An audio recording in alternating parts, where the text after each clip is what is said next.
Hello students, welcome to my channel. आज हम लोग डिस्कस करेंगे increasing and decreasing function which is the application of derivatives. Means differentiation को काम में लेकर हम लोग कैसे पता करेंगे कि फंक्शन मेरे पास इंक्रीजिंग होगा या फिर डिक्रीजिंग होगा, या फिर हम लोग ऐसा इंटरवल फाइंड आउट करेंगे जिसके अंदर फंक्शन क्या होगा, इंक्रीजिंग होगा या फिर डिक्रीजिंग होगा। तो स्टार्ट करते हैं आज की क्लास। देखिए हम लोग कैसे पता करेंगे कि कोई फंक्शन इंक्रीजिंग है या फिर डिक्रीजिंग है। तो हम लोग स्टार्ट करते हैं ग्राफ से। तो सबसे पहले हम लोग स्टार्ट करते हैं इंक्रीजिंग फंक्शन को हम लोग कैसे आइडेंटिफाई करेंगे विथ हेल्प ऑफ ग्राफ। तो इंक्रीजिंग फंक्शन के केस में यहां पर मैं दो केस स्टडी कर रहा हूं। एक फंक्शन दे रखा है y equals to fx and the graph of this function is like this, and another graph or another function has the graph of like this। तो यहां पर दो फंक्शन है f1x और इसको हम लोग नाम दे देते हैं f2x। ये दोनों डिफरेंट फंक्शन है। तो यदि हम लोग इस फंक्शन को कंसीडर करें तो इस फंक्शन में हम लोग यदि दो पॉइंट कंसीडर करें x1 x2, तो हम लोग यहां पर नोटिस कर रहे हैं जैसे जैसे x की वैल्यू इंक्रीज हो रही है वैसे वैसे इन पॉइंट्स पर फंक्शन की वैल्यू भी क्या हो रही है, इंक्रीज हो रही है। x1 पर वैल्यू f of x2 है, x2 पर वैल्यू इसकी क्या है, f of x2। तो यहां पर देखिए जब x की वैल्यू इंक्रीज हो रही है तो फंक्शन की वैल्यू इंक्रीज हो रही है। तो हम लोग यहां से इसको कह सकते हैं हम लोग कि जब x2 की value if x2 is greater than x1, x2 की वैल्यू x1 से ज्यादा है, that implies the value of function will also be greater than f of x1। ठीक है, अब यहां पर देखिए इस ग्राफ में और इस ग्राफ में डिफरेंस क्या है। यहां पर यदि हम लोग इस ग्राफ को नोटिस करें तो ये जो फंक्शन है, ये जो ग्राफ है वो कंटिन्यूअसली इंक्रीज हो रहा है।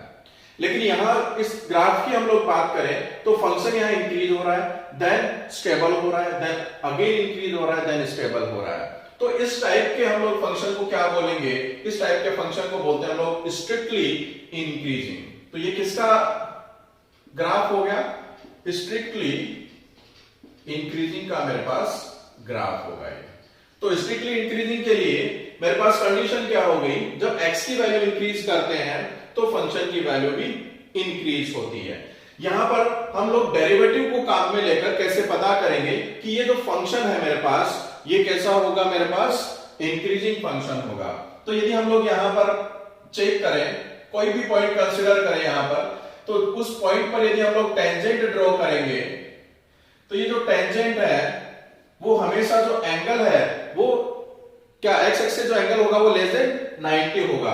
तो जितने भी टेंजेंट्स हैं उनका यदि स्लोप हम लोग कंसीडर करें तो जो थीटा की वैल्यू है वो हमेशा क्या होगी, 0 से लेकर 90 के बीच में लाई करेगी। इसका मतलब क्या हो गया, इसका मतलब ये है कि tan थीटा की वैल्यू हमेशा क्या होगी, ग्रेटर देन 0, क्योंकि 0 to 90 फर्स्ट क्वाड्रेंट में एंगल है तो उसके लिए tan की वैल्यू क्या होगी, ग्रेटर देन 0। और tan थीटा क्या होता है, slope of these tangents.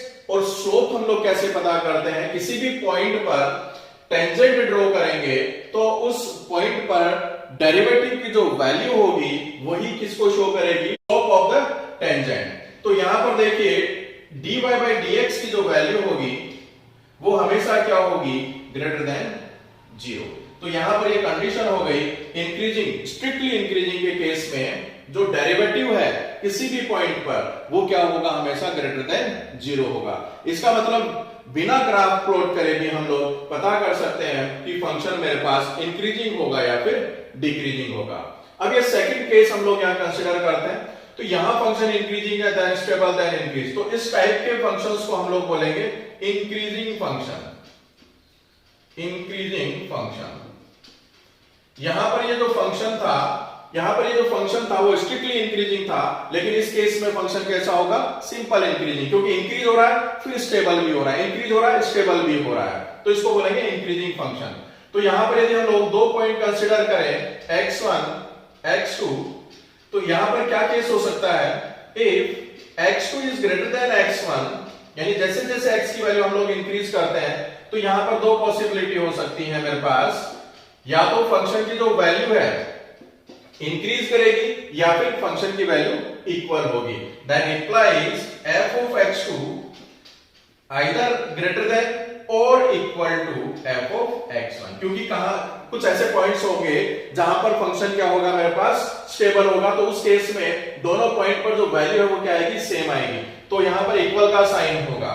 Derivative से हम लोग कैसे पता करेंगे, तो सेकंड केस क्या हो गया, यहां पर dy by dx की वैल्यू ग्रेटर देन 0 है, यहां पर यदि हम लोग इस पॉइंट पर बात करें और टेंजेंट क्या होगा मेरे पास, ये लाइन होगी which is parallel to x axis, और x एक्सिस का जो स्लोप होता है वो 0 होता है, तो इसके पैरेलल लाइंस के जो मेरे पास पैरेलल जो लाइंस है उनका स्लोप भी क्या होगा, 0 होगा। तो ये जो टेंजेंट्स आएंगे which are parallel to x axis, वहां उनका जो स्लोप होगा वो क्या होगा, 0 होगा। तो हम लोग यहां पर सेकंड केस क्या बन सकता है, dy by dx at every point will be greater than or equal to 0। तो देखिए यहां पर इंक्रीजिंग के केस में क्या कंडीशन है मेरे पास, ये इक्वल का साइन आ रहा है, जबकि स्ट्रिक्टली इंक्रीजिंग के केस में मेरे पास इक्वल का साइन नहीं आ रहा। तो यहां पर दो केस हो गए मेरे पास इंक्रीजिंग के, strictly increasing and simple increasing. तो इंक्रीजिंग के केस में मेरे पास इक्वल का साइन आएगा, dy by dx is greater than or equal to 0, और स्ट्रिक्टली इंक्रीजिंग के केस में मेरे पास क्या होगा, सिंपल डेरिवेटिव की जो वैल्यूज आएगी वो हमेशा क्या होगी, ग्रेटर देन 0 होगी। देखिए डिक्रीजिंग फंक्शन को हम लोग कैसे आइडेंटिफाई करेंगे, तो ग्राफ से हम लोग इसको स्टार्ट करते हैं। दो फंक्शन दे रखे हैं, let this function is fx, और इस फंक्शन का जो ग्राफ है वो इस टाइप से आ रहा है, और सेकंड टाइप का फंक्शन है x, let this is gx, और इसका ग्राफ हम लोग इस तरीके से कंसीडर कर रहे हैं, डिक्रीजिंग स्टेबल लाइक दिस। तो अब हम लोग कैसे पता करेंगे कि ये फंक्शन डिक्रीजिंग है या फिर इंक्रीजिंग है, तो हम लोग क्या करेंगे, दो पॉइंट कंसीडर करते हैं x1 x2, और यहां इन पॉइंट पर हम लोग कंसीडर करें तो जो वैल्यू है फंक्शन की, वो x की वैल्यू इंक्रीज होने पर फंक्शन की वैल्यू क्या हो रही है, देखिए डिक्रीज हो रही है। तो इसका मतलब क्या हो गया, जितने भी पॉइंट्स हैं वहां पर हम लोग चेक करें तो ये फंक्शन रेगुलरली क्या हो रहा है मेरे पास, कंटिन्यूअसली क्या हो रहा है, रिड्यूस हो रहा है, डिक्रीज हो रहा है। तो इस टाइप के फंक्शन को हम लोग बोलेंगे स्ट्रिक्टली डिक्रीजिंग। अब इसको हम लोग चेक करें तो यहां पर देखिए फंक्शन डिक्रीज हो रहा है, फिर स्टेबल हो रहा है, डिक्रीज हो रहा है, फिर स्टेबल हो रहा है। तो इस टाइप के फंक्शन को हम लोग बोलेंगे सिंपल डिक्रीजिंग फंक्शन। तो स्ट्रिक्टली डिक्रीजिंग और डिक्रीजिंग में डिफरेंस क्या है, यहां फंक्शन डिक्रीज तो हो रहा है लेकिन कभी कभी स्टेबल भी हो रहा है, और यहां पर कंटिन्यूअसली मेरे पास डिक्रीज हो रहा है, तो इसको बोलेंगे स्ट्रिक्टली डिक्रीजिंग। तो हम लोग पता कैसे करेंगे, देखिए यहां पर जैसे जैसे x की वैल्यू इंक्रीज कर रहे हैं फंक्शन की वैल्यू कंटिन्यूअसली डिक्रीज हो रही है। तो यहां पर if x2 is greater than x1, x की वैल्यू यदि इंक्रीज हो रही है, that implies f of x2, यानी ये जो वैल्यू है वो क्या होगी मेरे पास, डिक्रीज होगी। f of x2 will be less than f of x1।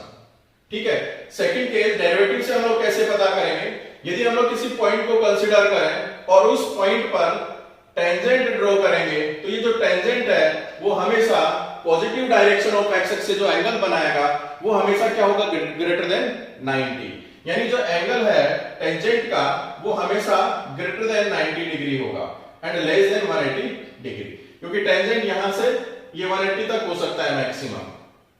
तो यदि हम लोग tan की बात करें, इसके टेंजेंट की बात करें, तो tan थीटा की वैल्यू क्या होगी हमेशा, लेस देन 0, क्योंकि 90 टू 180 डिग्री सेकंड क्वाड्रेंट, और सेकंड क्वाड्रेंट में tan की वैल्यू क्या होती है, less than 0।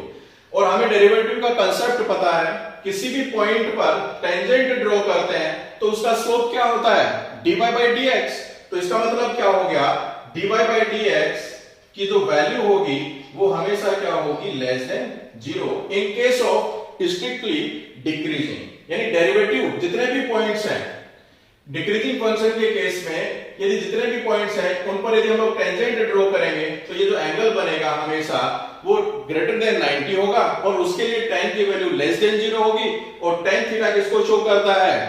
Slope of the tangent, तो dy by dx से रिप्रेजेंट करते हैं उसको, तो उसकी वैल्यू क्या होगी? हमेशा लेस देन 0। डिक्रीजिंग फंक्शन के केस में हम लोग कंसीडर करते हैं let the points are x1 and x2।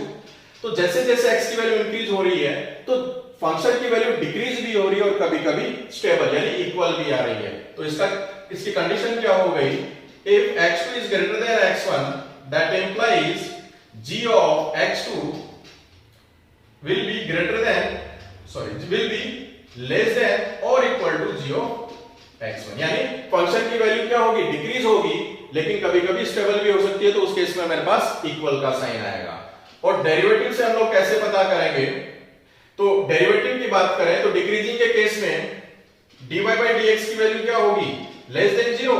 लेकिन जो स्टेबल पॉइंट्स है, स्टेबल मेरे पास रीजन है, वहां पर यदि हम लोग टेंजेंट ड्रॉ करेंगे तो उसका जो स्लोप आएगा वो x एक्स के क्या होगा? ये जो टेंजेंट्स है वो x एक्स के पैरेलल है, x एक्स का स्लोप क्या होता है? 0। तो इसका मतलब इसके पैरेलल लाइंस का स्लोप भी क्या आएगा? 0। तो उस केस में डेरिवेटिव की वैल्यू क्या हो सकती है मेरे पास? Equal to 0। तो डिक्रीजिंग के केस में dy by dx की वैल्यू क्या होगी? लेस देन और इक्वल टू 0। और स्ट्रिक्टली डिक्रीजिंग के केस में मेरे पास कंडीशन क्या होगी? Derivative must be less than 0। तो इस तरीके से हम लोग इंक्रीजिंग और डिक्रीजिंग का पता कर सकते हैं। देखिए टोटल कितने टाइप के मेरे पास फंक्शन हो सकते हैं। यहां पर मेरे पास टोटल 6 केसेस हैं। यदि हम लोग फंक्शन f1 की बात करें तो ये कैसा फंक्शन है? Strictly increasing. और इसके लिए कंडीशन क्या होगी मेरे पास? डेरिवेटिव dy by dx की जो वैल्यू है वो ग्रेटर देन 0 होगी। सेकंड फंक्शन की बात करें तो इंक्रीज हो रहा है, स्टेबल हो रहा है, इंक्रीज हो रहा है, स्टेबल होता है, तो इसको हम लोग बोलते हैं increasing function. It is simple increasing function. और इसकी कंडीशन क्या होती है? dy by dx की जो वैल्यू होगी वो ग्रेटर देन और इक्वल टू 0 हो सकती है। थर्ड फंक्शन की बात करें तो ये कैसा है मेरे पास? Strictly decreasing function. इसको बोलेंगे हम लोग स्ट्रिक्टली डिक्रीजिंग फंक्शन। और इसकी कंडीशन क्या होती है? dy by dx की जो वैल्यू है वो क्या होगी? Less than 0। ये कैसा फंक्शन है? डिक्रीज, स्टेबल डिक्रीज यानी simple decreasing function. Simple decreasing function. और इसकी कंडीशन क्या होती है? डेरिवेटिव dy by dx की वैल्यू लेस देन और इक्वल टू 0। अब यहां पर फिफ्थ केस है, तो ये कैसा फंक्शन है? Constant function. इसको बोलते हैं कांस्टेंट फंक्शन। और ये फंक्शन क्या? स्टेबल है। यदि हम लोग कंडीशन क्या होगी इसकी? If x2 is greater than x1 that implies value of function will always be equal। यानी फंक्शन की वैल्यू क्या है? हमेशा कांस्टेंट चल रही है। तो इस टाइप के फंक्शन को हम लोग बोलते हैं कांस्टेंट फंक्शन। तो ये कैसा फंक्शन हो गया? Constant function where the value of function remain constant. और डेरिवेटिव की बात करें तो dy by dx की वैल्यू क्या होगी? हमेशा इक्वल टू 0। तो कांस्टेंट फंक्शन का कैसे पता करेंगे? If derivative will be 0 at every point on the graph then the function will be constant function। और 6 टाइप का हमारे पास फंक्शन है।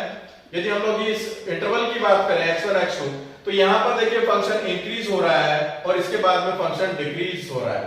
तो इस केस में तो इतनी दूरी तक तो मेरे पास इंक्रीजिंग है और उसके बाद में डिक्रीजिंग है। तो ओवरऑल फंक्शन को हम लोग क्या बोलेंगे? This function is neither increasing nor decreasing. तो ये कैसा फंक्शन हो गया? Neither increasing nor decreasing. तो हम लोग इसको पता नहीं कर सकते कि ये फंक्शन इंक्रीजिंग कहें या फिर इसको डिक्रीजिंग कहें, क्योंकि ये एक पर्टिकुलर इंटरवल में इंक्रीजिंग भी है और डिक्रीजिंग भी है। तो टोटल मेरे पास 6 केस हो सकते हैं। इनमें से ये जो मेरे पास 4 केसेस हैं, स्ट्रिक्टली इंक्रीजिंग, स्ट्रिक्टली डिक्रीजिंग और डिक्रीजिंग, इनको हम लोग बोलते हैं मोनोटोनिक फंक्शन।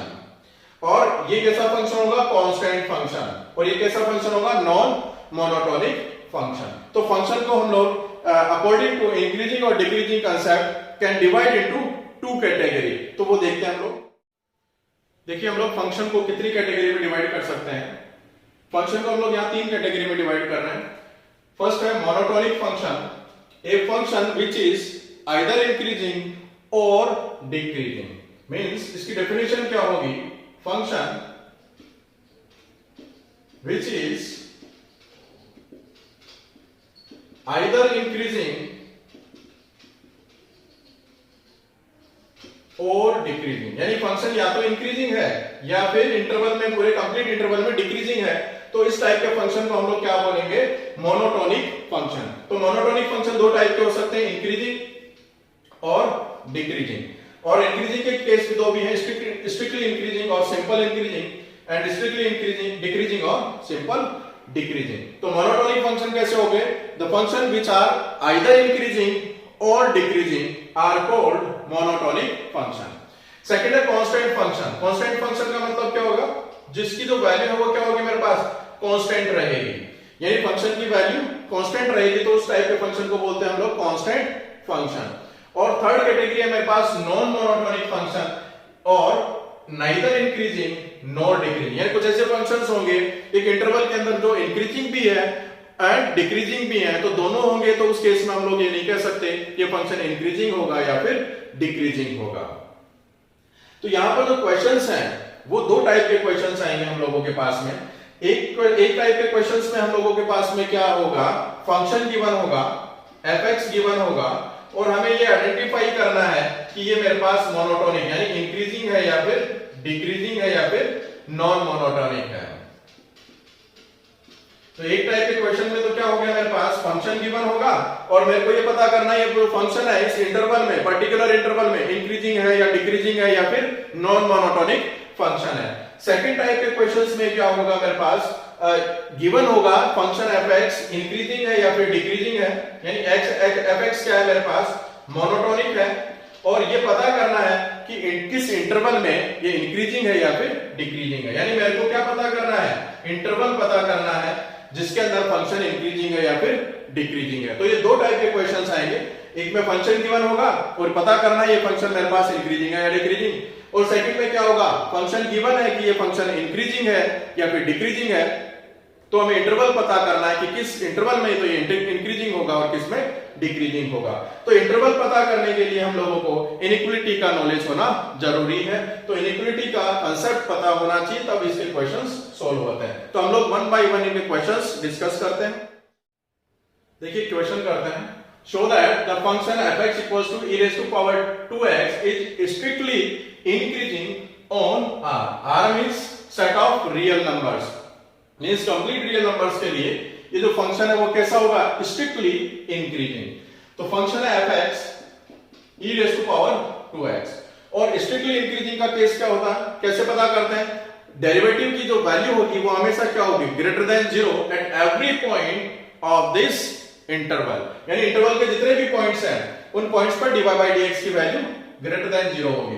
तो डिफरेंशिएट करते हैं इसको, f dash x किसके इक्वल होगा, 2 e raised to power 2x। तो यदि हम लोग इस f dash x की वैल्यू कंसीडर चेक करें तो x की वैल्यू हम लोग कुछ भी रखेंगे, इसकी वैल्यू हमेशा क्या रहेगी, पॉजिटिव रहेगी। It means f dash x is greater than 0 for every x belongs to r।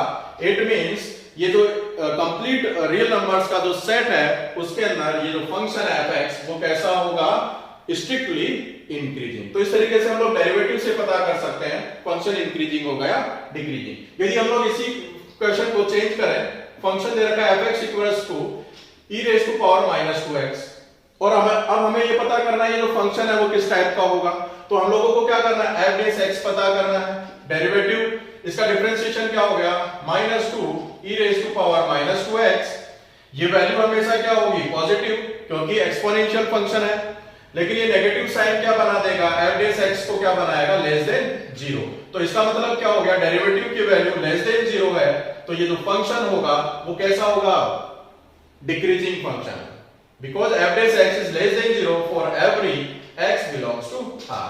तो डिफरेंशिएशन करके हम लोग पता कर सकते हैं फंक्शन इंक्रीजिंग है या फिर डिक्रीजिंग है without plotting the graph of the function. एक और हम लोग एग्जांपल कंसीडर करते हैं।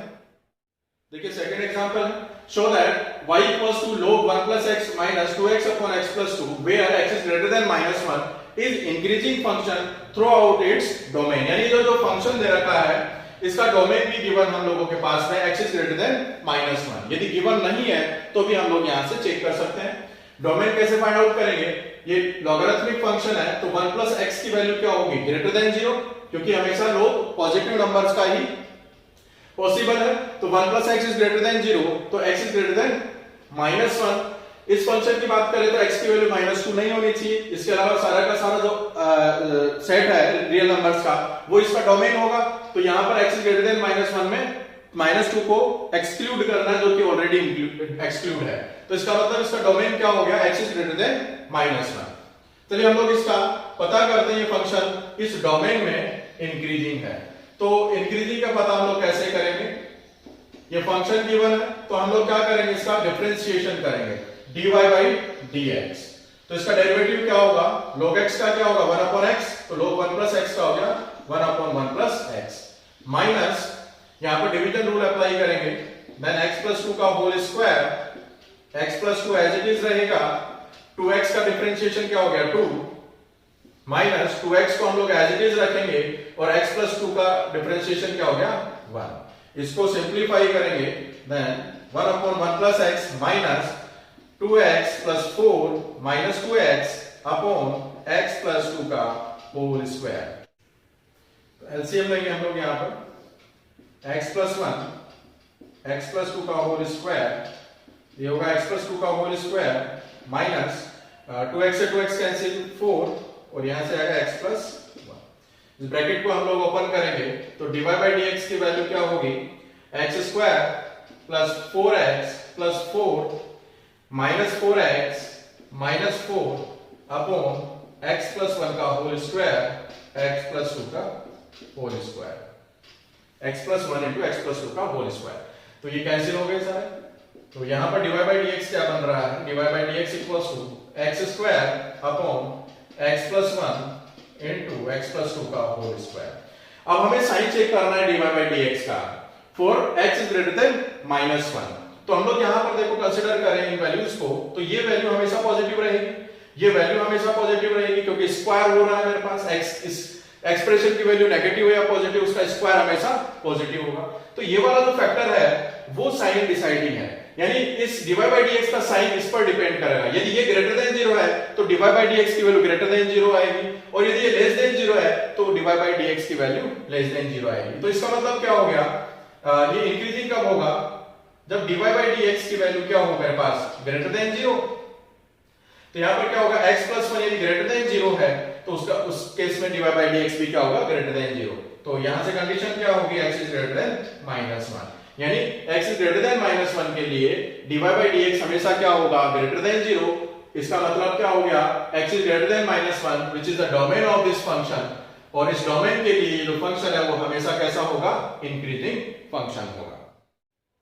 देखिए एक और एग्जांपल है, इसके अंदर हम लोग इंटरवल फाइंड आउट करेंगे एंड फंक्शन इज गिवन, और हमें इंटरवल पता करना है कि किस इंटरवल में ये फंक्शन इंक्रीजिंग होगा और किस इंटरवल में ये फंक्शन डिक्रीजिंग होगा। तो फंक्शन को कंसीडर करते हैं y equals to x plus 1 का whole cube and whole cube of x minus 3।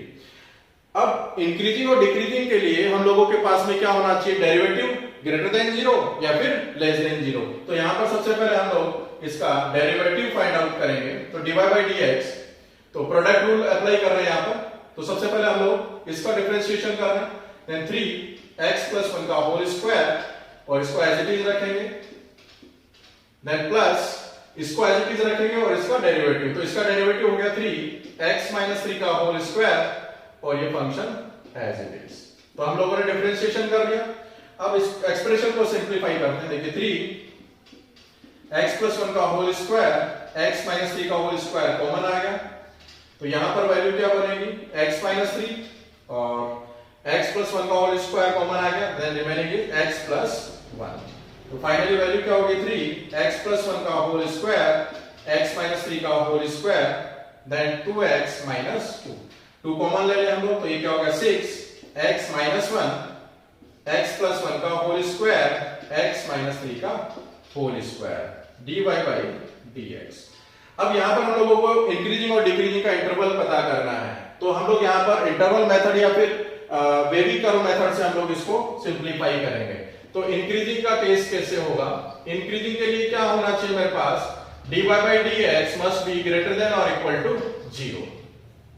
ठीक है, तो यहां पर देखिए इसकी वैल्यू, इस एक्सप्रेशन की वैल्यू क्या होनी चाहिए? ग्रेटर देन और equal to 0। Then 6x minus 1 x plus 1 का होल स्क्वायर x minus 3 का होल स्क्वायर मस्ट बी ग्रेटर देन और इक्वल टू 0। अब देखिए या तो हम लोग लॉजिकली इसको सिंप्लीफाई कर सकते हैं, ये दोनों एक्सप्रेशन हमेशा पॉजिटिव रहेंगे क्योंकि स्क्वायर है, तो साइन होगा वो इससे डिसाइड होगा। तो यदि x minus 1 ग्रेटर देन 0 है तो इंक्रीजिंग होगा, यानी x इज ग्रेटर देन 1 के लिए ये इंक्रीजिंग होगा। लेकिन हम लोग वेवी कर्व मेथड या इंटरवल मेथड कैसे अप्लाई करेंगे? तो सबसे पहले हम लोग नंबर लाइन नोट करते हैं और यहां पर जो जीरोस हैं उनको यहां पर नोट करेंगे। ये -1, यहां 1, यहां 3, तो इसके 3 फैक्टर है, इसके लिए 0 क्या हो गया? 3, -1 एंड 1, और उनको हम लोगों ने नंबर लाइन पे नोट कर लिया। अब 3 से बड़ा नंबर हम लोग पुट करके देखें इसमें तो क्या होगा? 4। तो 4 के लिए देखो ये पॉजिटिव और ये भी पॉजिटिव, यानी 3 से ग्रेटर देन वैल्यूज के लिए साइन क्या आ रहा है? पॉजिटिव, तो हम उस साइन को पुट कर देंगे।